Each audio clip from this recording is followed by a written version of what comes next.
আজ মুচমুচে মুখরোচক ফিশ কাটলেট রেসিপি নিয়ে হাজির হয়ে গেলাম।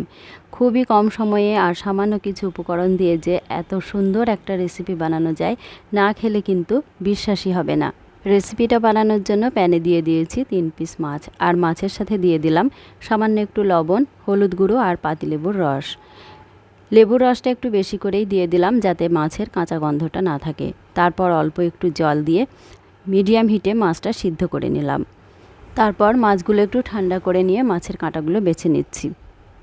চেষ্টা করবেন বড় মাছের থেকে পিসগুলো নেওয়ার, এতে করে মাছের কাঁটাগুলো বাছতে দেরি হয় না। এখন একটা প্যানে অল্প একটু তেল গরম করে একটা বড় সাইজের পেঁয়াজ কুচি দিয়ে নাড়াচাড়া করে নিতে হবে। পেঁয়াজটা একটু ভেজে নিয়ে দিয়ে দেব 3টি কাঁচা লঙ্কা কুচি, তারপর দেব হাফ চামচ রসুনের পেস্ট আর দেব হাফ চামচ আদার পেস্ট। আদা রসুনের পেস্টটা দিয়ে 1 মিনিট মতো কষিয়ে নিতে হবে, যাতে আদা রসুনের কাঁচা গন্ধটা না থাকে। ভালো করে কষিয়ে নিয়ে দিয়ে দেব হাফ চামচ হলুদ গুঁড়ো, হাফ চামচ জিরে গুঁড়ো, হাফ চামচ ধনে গুঁড়ো আর হাফ চামচ কাশ্মীরি রেড চিলি পাউডার। এখন সব কিছু ভালো করে মিশিয়ে নিতে হবে।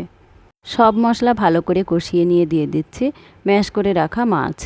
মাছটা দিয়ে খুব ভালো করে 2 মিনিট কষিয়ে নিতে হবে। মাছের সাথে সমস্ত মশলা যেন ভালোভাবে মিশে যায়। মাছটা খুব ভালো করে মশলার সাথে মিশিয়ে নিয়েছি। এখন দিয়ে দিলাম ম্যাশ করা আলু।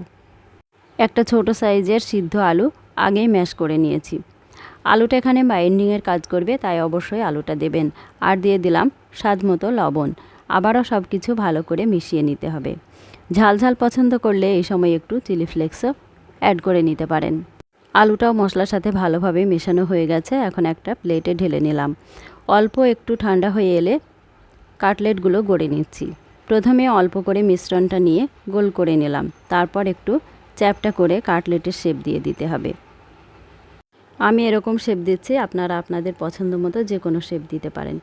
এখন একটা ডিম ভেঙে নিয়েছি, সামান্য একটু লবণ আর গোলমরিচ দিয়ে ডিমটা ভালো করে ফেটিয়ে নিতে হবে। ডিমটা ফেটানো হয়ে গেছে। এখন একটা প্লেটে ব্রেড ক্রাম্বস ছড়িয়ে নিতে হবে। কাটলেটগুলো প্রথমে ডিমের ব্যাটারে ডুবিয়ে নেব, তারপর ব্রেড ক্রাম্বস দিয়ে কোট করে নিতে হবে। আর একইভাবে সবগুলো কাটলেট কোট করে নিতে হবে। এখন প্যানে অল্প একটু সাদা তেল দিয়েছি।